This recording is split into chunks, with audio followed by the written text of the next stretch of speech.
ជំរាបសួរបងប្អូននៅក្នុងវីដេអូនេះខ្ញុំបង្ហាញបងប្អូនពីរបៀបដែលយើងអាចប្រើ link របស់ link grabber ឬក៏ extension ដែលយើងអាច grab link បានណាទៅប្រើជាមួយនឹងកម្មវិធី Snapkey អញ្ចឹងយើងដឹងហើយថាកម្មវិធី Snapkey គឺយើងអាចដាក់ឲ្យជាលក្ខណៈមួយ profile ឬក៏មួយ channel ហ្នឹងយើង download មកបានក៏ប៉ុន្តែយើងក៏អាចប្រើប្រភេទដូចជា extension link grabber សម្រាប់ទៅ grab link ហើយយកមកផាសនៅក្នុងហ្នឹងក៏បានដែរអញ្ចឹងយើងស្គាល់ហើយ link grabber គឺជា extension របស់ Chrome សម្រាប់យើងយកទៅចាប់ link របស់ TikTok របស់ Douyin របស់អីអញ្ចឹងណាអញ្ចឹងដើម្បីតម្លើងវាបានគឺយើងចុច add Chrome មកហើយយើង add extension link ទៅកាន់ link grabber មួយហ្នឹងចាំខ្ញុំដាក់នៅខាងក្រោមវីដេអូឲ្យបងប្អូនអញ្ចឹងវា install យើងបាននេះនៅពេលយើង install រួចហើយវាចេញមកខាងនេះអញ្ចឹងយើងអាចប្រើបានហើយអញ្ចឹងឧទាហរណ៍ថាយើងទៅកាន់profile មួយរបស់ Douyin ណាយើងចូលទៅ profile របស់គេហើយបន្ទាប់មកទៀតយើងចង់ scrape បានហើយយើងជាអ្នក scrape វិញយើងអត់ឲ្យ tool ទៅ scrape ទេ tool ចាំតែ download ទេអញ្ចឹងយើងអូសមកបងប្អូនយើងអូសឲ្យឃើញមកឃើញប៉ុណ្ណេះអញ្ចឹងឧទាហរណ៍ថាខ្ញុំចង់បាន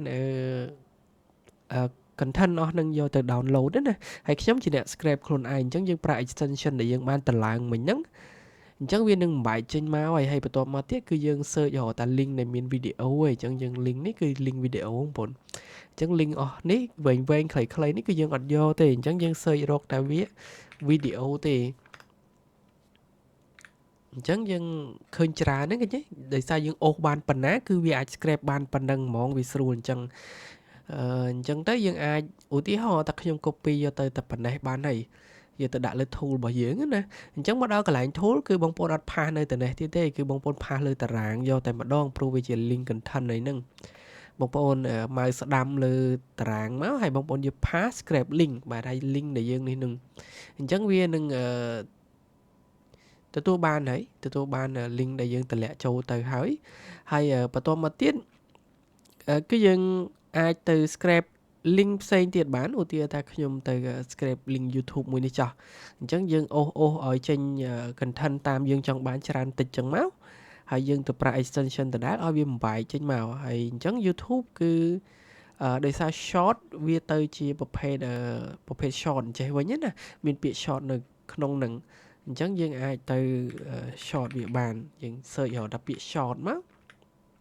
ហ្នឹងហើយ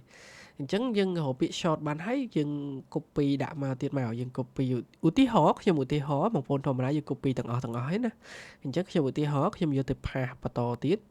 ខ្ញុំផាស grab link មកឃើញទេអញ្ចឹងវាចូលមកហើយបងប្អូនវាចូលមកហើយ link របស់យើងនេះឥឡូវដូចយន្តតែក្រុម YouTube អីចឹងមកហើយបន្តមកទៀតបងប្អូនចុច download ទៅចុច download now អីធម្មតាអញ្ចឹងទៅវានឹងធ្វើការdownload ចេញមកហើយអញ្ចឹងវាធ្វើការ load បន្តិចហើយ download ចេញមកហើយចំពោះcaption គឺពេលដែល download ហ្នឹងបានវាចេញមកតាមក្រោយហ្នឹងនេះយើងអត់បាន translate ទេបងប្អូនចង់បានអង់គ្លេស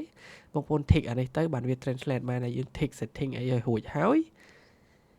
ចាំយើងចាប់ផ្ដើម download អីចឹងមកអញ្ចឹងវា download បានវីដេអូ download មកបានធម្មតាបងប្អូនគឺចាប់ផ្ដើមចូលមកហើយ